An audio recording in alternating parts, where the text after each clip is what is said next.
Hey friends, this is Katie Max, the Queen of Audacious Leadership.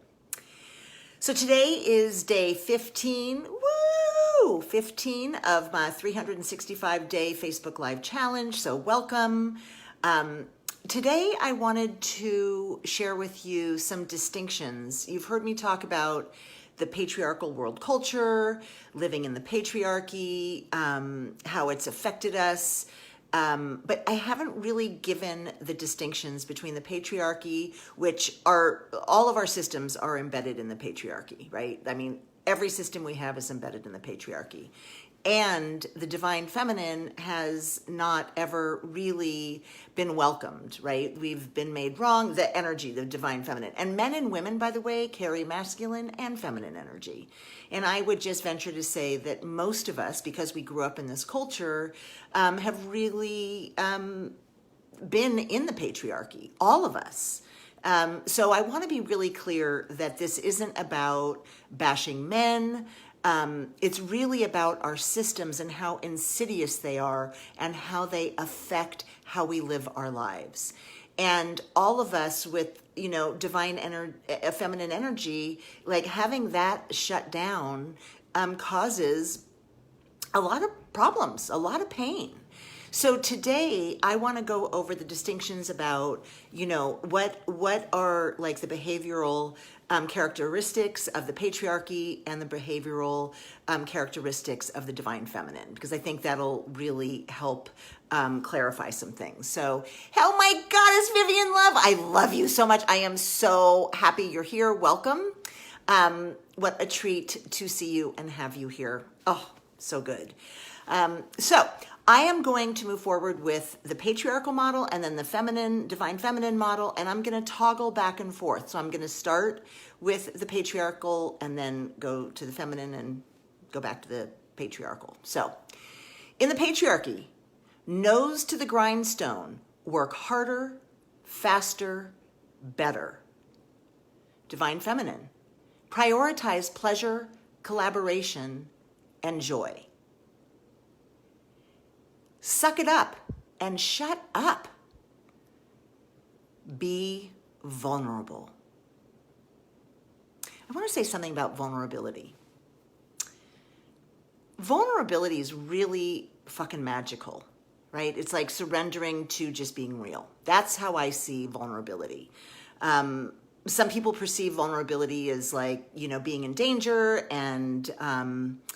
and that's a piece of vulnerability, but that's not the vulnerability that I'm talking about. Vulnerability is being raw, real, and beautiful, being seen as you are, being transparent, being real, learning to ask for what you desire and what you want, living with your emotions and feeling your feelings, right? So that's vulnerability to me.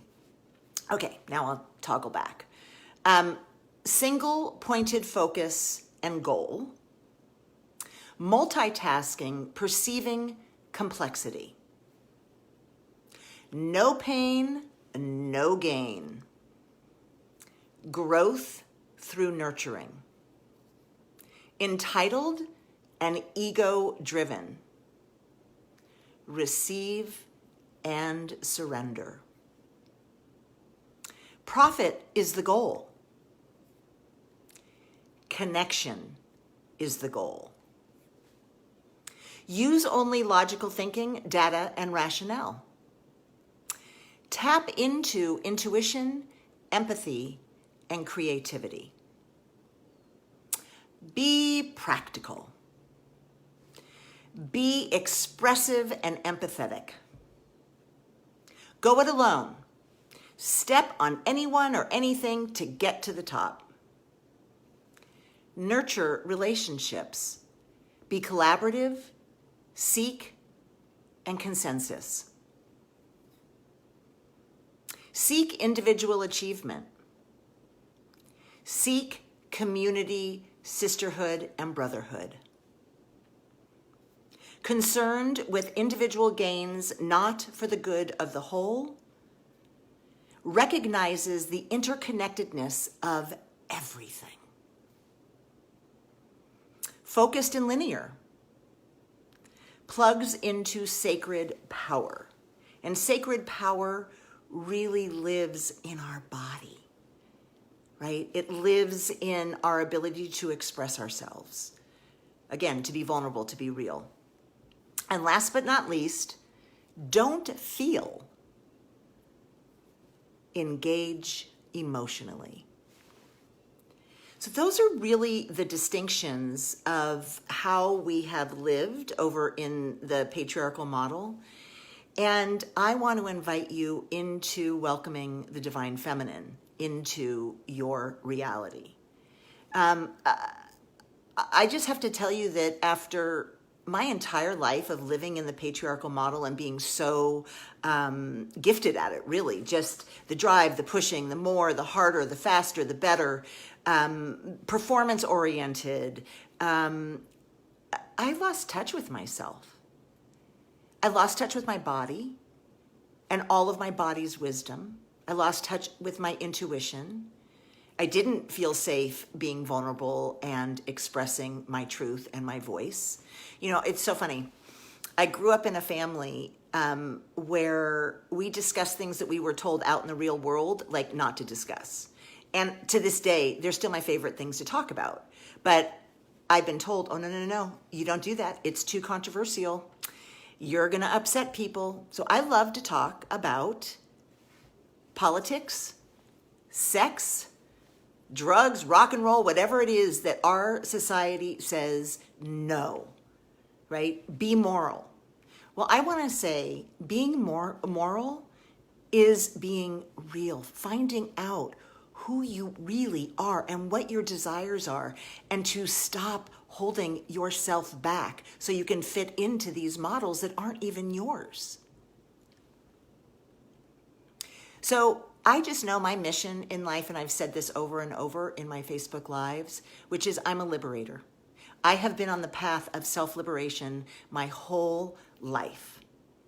And it's getting better and better and better. And I am taking my clients higher and higher in their truth, their voice, their vulnerability, their radical acceptance of themselves, which brings so much pleasure into their world. And that is rippling out to their work, to their business, to their families, to their friends, to their communities. So we really embrace the divine feminine. And what's so beautiful is we can toggle back and forth. Like, it's not about one or the other. We've just really mastered the patriarchal model. And we haven't even delved into the divine feminine model. And so I just want to invite you to reach out to me if you have questions about this. I am so focused on pleasure and being turned on and being brave enough to use my voice. Realizing that I can trigger people. I'm not holding back anymore. And the distinction I want to make with that, however, is do no harm. That is one of my foundational pieces. Do no harm to myself and do no harm to others. And so as long as I'm being true to myself and honest with myself, I want to show up fully authentic. And if people don't like me, that's okay. I am not everybody's cup of tea, nor do I want to be, right? I want to live my life.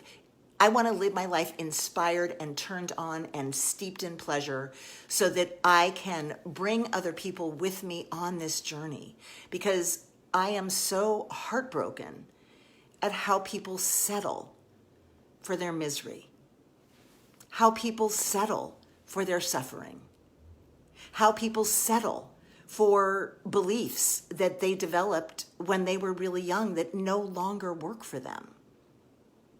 I think part of the reason we are in such breakdown in this world of ours is that we've lost touch with ourselves, our heart, our compassion, our truth, like joy, pleasure. We see that as frivolous, and that's fucking bullshit, right? What, misery is something that's cool? No. Pleasure is really cool and really hot and really delicious, and you so deserve it. And it's a spiritual practice to start implementing the divine feminine into your world. So feel free to DM me. I would love to talk to you about this. I do this work with amazing people who are really hungry to be in the leadership of their life. They are leaders of their own life. And I also just want to close with saying we are so conditioned to look outside of ourselves for leadership. And the leader that you are looking for, I would venture to say, is living inside of you. You just get to come out and celebrate the way you want to live with your voice, your truth, your courage to just have the experience of divine pleasure. You are so worth it. You are so worth it. So I so thank you for being here. Oh, Dom, mwah, I'm so glad you're back and I got your text, so thank you.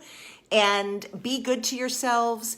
Again, feel free to reach out to me and I will be back tomorrow with another Facebook Live. So be well, just bring pleasure into your world and I will see you tomorrow. Take care. Much love.